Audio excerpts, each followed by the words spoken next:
അതും ഹനുമത് സ്വാമിയാണ്. രാമായണ വായന നടന്നുകൊണ്ടിരിക്കുന്ന സമയത്ത് ഈ വെലിക്കപ്പുറയ്ക്കകത്താണ് കുറച്ച് അമ്മമാരിരുന്ന് രാമായണം വായിക്കും. ആ സമയത്ത് ഒരു സന്യാസി ശ്രേഷ്ഠൻ ഇങ്ങനെ ഇങ്ങനെ നടന്നു വന്ന് ഇവിടെ കയറി വന്നപ്പോൾ ഇവരിങ്ങനെ വളരെ ദുഃഖത്തോടുകൂടിയൊക്കെ ഇങ്ങനെ ഇരുന്ന് വായിക്കണം. ഈ സ്വാമി കയറി വന്നപ്പോൾ എന്താ നിങ്ങൾ ഇങ്ങനെ വളരെ കുണ്ഠിതരാക്കട്ടൊക്കെയായിട്ടിരിക്കണം, ഒന്നും ഭയപ്പെടേണ്ട കാര്യമില്ല, നിങ്ങൾ ധൈര്യമായിട്ടിരുന്നു ഭഗവാനെ പ്രകൃതിച്ചോളൂ. 25 വർഷത്തിന് ശേഷം ഗുരുവായൂർ ക്ഷേത്രം പോലെ മഹത്തായ ഒരു ക്ഷേത്രമായി ഇത് മാറും എന്ന് ആ സന്യാസി വര്യൻ ഇങ്ങനെ ഇടയ്ക്കിടയ്ക്ക് അവരോട് പറഞ്ഞിട്ട് സന്യാസി വര്യൻ അങ്ങനെ അകത്തേക്ക് പോയി. അപ്പൊ ഞങ്ങൾ ആ മാളികയുടെ ചൂട്ടിൽ നിൽക്കാണ്ട് അപ്പൊ ഈ സന്യാസി വര്യൻ ഇങ്ങനെ അകത്തേക്ക് കയറിപ്പോണം ഞങ്ങൾ കണ്ടു. പക്ഷെ കുറെ നേരം ഞങ്ങൾ അവിടെ വെയിറ്റ് ചെയ്തു. സന്യാസി ശ്രേഷ്ഠൻ ഇറങ്ങി വന്ന് അദ്ദേഹത്തെ പരിചയപ്പെടുകയോ സംസാരിക്കുകയൊക്കെ ചെയ്യാമെന്ന് വിചാരിച്ചു. പക്ഷെ കുറെ അധികം സമയം കഴിഞ്ഞിട്ട് കണ്ടില്ല. അപ്പൊ ഞങ്ങൾ ഇങ്ങനെ അകത്ത് കയറി വന്ന് ഇവരോട് ചോദിച്ചു, ഇങ്ങനെ സന്യാസി വന്നപ്പോൾ അതൊക്കെ ഇതിൽ അങ്ങോട്ട് പുറത്തേക്ക് ഇറങ്ങി പോയല്ലോ എന്ന് പറഞ്ഞു. പക്ഷെ അദ്ദേഹം പുറത്തേക്ക് വന്നില്ല. അപ്പൊ നമ്മുടെ ഒരു വിശ്വാസം അതും സാക്ഷാൽ ഹനുമത് സ്വാമി നമ്മളെ ദർശനം തന്നി കാണിച്ചതാണ്. 25 വർഷം കഴിയുമ്പോൾ ഇത് ഗുരുവായൂർ പോലെ മഹാക്ഷേത്രമായി മാറുമെന്ന് പ്രവചിച്ചതും ഹനുമത് സ്വാമി തന്നെയാണ് എന്നാണ് നമ്മുടെ വിശ്വാസം. ശ്രീരാമചന്ദ്ര ഭഗവാൻ എന്തൊക്കെ വഴിപാടുകൾ കഴിക്കണോ അതനുസരിച്ച് ഹനുമത് ഭഗവാൻ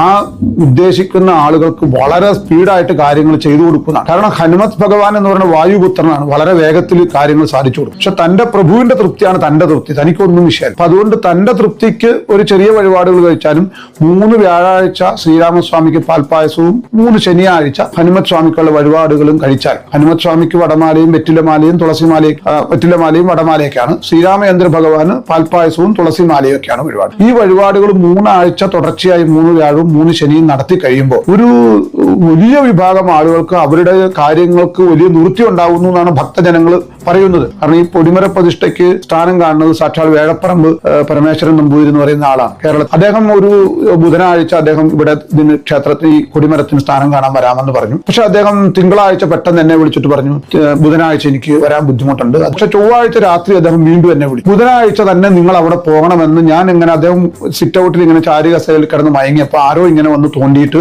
പറഞ്ഞു, നിങ്ങൾ ബുധനാഴ്ച തന്നെ പോകണം. എന്താ നിങ്ങൾക്ക് ബുധനാഴ്ച പോയാൽ എന്താ കുഴപ്പം നിങ്ങൾ ചോദിച്ചു. അപ്പോ അദ്ദേഹം അങ്ങനെ ചോദിച്ച് അദ്ദേഹം ബുധനാഴ്ച തന്നെ വരുമെന്ന് ചൊവ്വാഴ്ച രാത്രി എന്നെ വിളിച്ചു. അദ്ദേഹം ചൊവ്വാഴ്ച രാത്രി എന്നെ വിളിച്ചു. ഞാൻ ബുധനാഴ്ച തന്നെ വരും. മുന്നിൽ സംസാരിച്ചപ്പോഴാണ് അദ്ദേഹം പറയണത്, ഞാൻ ബുധനാഴ്ച വരില്ലായിരുന്നു, കാരണം വരാൻ എനിക്ക് ജ്യേഷ്ഠന്റെ മോളുടെ കല്യാണം, അതുകൊണ്ട് വരില്ല എന്ന് തീരുമാനിച്ചതാണ്. പക്ഷെ എന്നെ ചൊവ്വാഴ്ച ഞാൻ ഉച്ചയ്ക്ക് 1 മണിക്ക് ഊണൊക്കെ കഴിഞ്ഞിട്ട് അങ്ങനെ ചാരുകസയിൽ ഇരുന്ന് മയങ്ങിയ സമയത്ത് ഇങ്ങനെ തോണ്ടി വിളിച്ചു എന്നാണ്. അപ്പൊ അങ്ങനെ വിളിച്ചിട്ട് നിങ്ങൾക്ക് ബുധനാഴ്ച പോയാൽ എന്താന്ന് 2-3 വട്ടം ചോദിച്ചു. വീണ്ടും മയങ്ങി, വീണ്ടും ചോദിച്ചു. അതുകൊണ്ടാണ് അദ്ദേഹം വന്നത്. അപ്പൊ അദ്ദേഹം പറയണത് അതും ഹനുമത് സ്വാമിയാണ്.